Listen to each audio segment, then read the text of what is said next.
Okay, so here is finally your lesson on fragments. And there are a few different types of fragments that I want you to be aware of.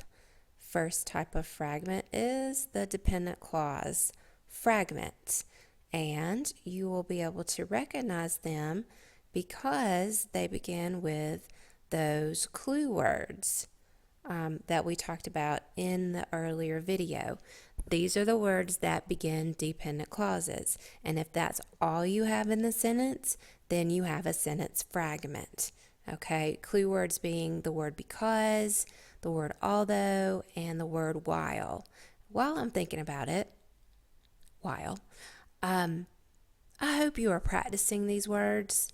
The after all, though, as because, make sure you know those words. You will be tested on that information very soon.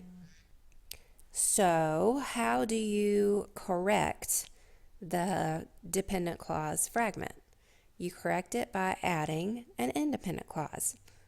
And here's your example. You had the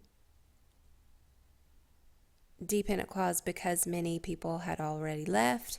You simply just need to add an independent clause. It was easy to find a parking space. And then that makes it a perfectly fine sentence. The next type of fragment is the phrase fragment. Let's take a look at that. Okay. Remember the different kinds of phrases that we talked about in an earlier video. You have the participial phrase with the ing ending. And here is another phrase. Here is your ing, being that the power went out. Neither one of these two phrases has a subject and a predicate. And be careful with this one. This is one, the second one is one that I see quite often, is where you have something that looks like the subject, but then using an incorrect form, a participle form, here doesn't work. It's not the correct verb form, and therefore it is still a fragment in your sentence. So be very careful with that kind of fragment. And then here's one where you have the infinitive. So to get the plane in on time. This is a prepositional phrase at the beginning, and then you have the infinitive here, actually with another prepositional phrase there. It's just a group of phrases. There is no subject and verb combination to go with that. So, how do you correct it? You have to attach it to either the preceding thought or the thought that follows it. So here is an example. Sean left the audition, and then you have feeling like a complete fool. How would we fix that? We would simply move that and join it together. Sean left the audition feeling like a complete fool. Now it works together because we have joined it to the thought before it. Okay, the added detail fragment.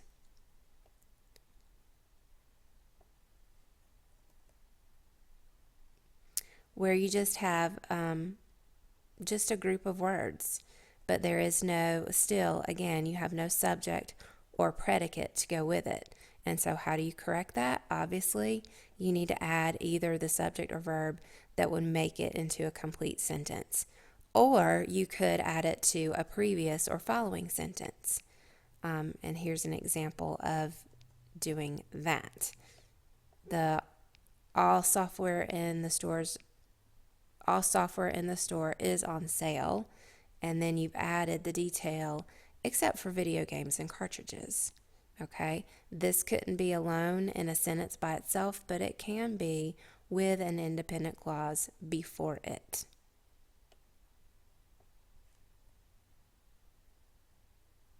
And the last thing, Now, there is such a thing as an intentional fragment. An intentional, that means you did it on purpose, is a good thing. It's actually a great way to add voice and style to your writing. And so let's look at what an intentional fragment is. And that is simply to use a fragment to emphasize a point, and intentional fragments are usually can come in just one word or just a few words. Okay, look at the first example here. I do like the present you gave me. Really? Okay, really is a one-word sentence here. And it's used to emphasize or just add extra emphasis to the thought before it. Yes, it's a fragment. You do not have a subject and a predicate. But because I did it on purpose, that makes it okay. All right, let's look at the next one.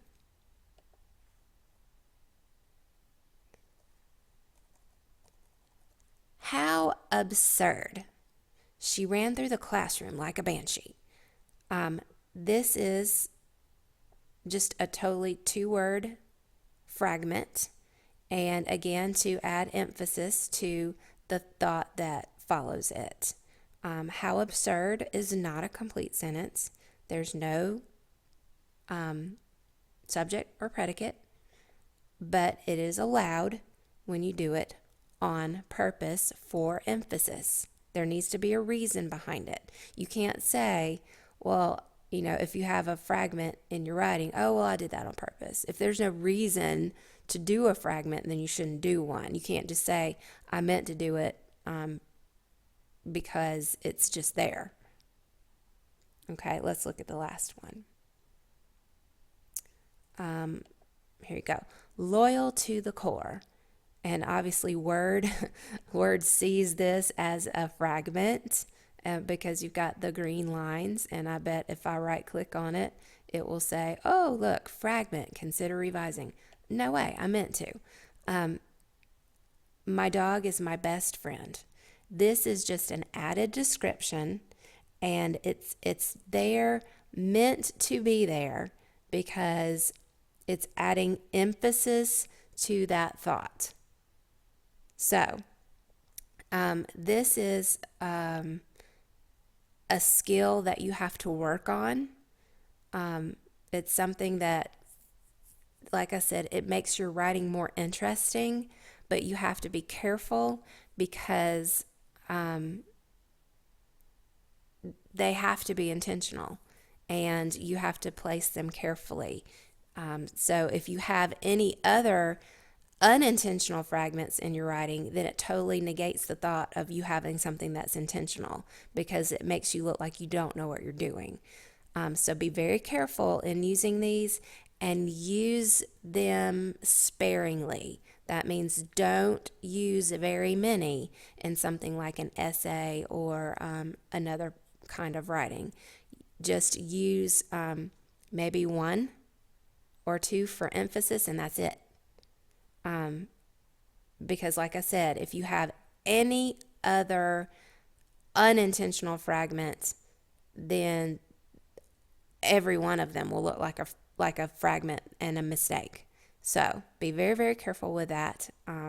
But that's another writing tip that you can try. Okay, that's the end of this podcast.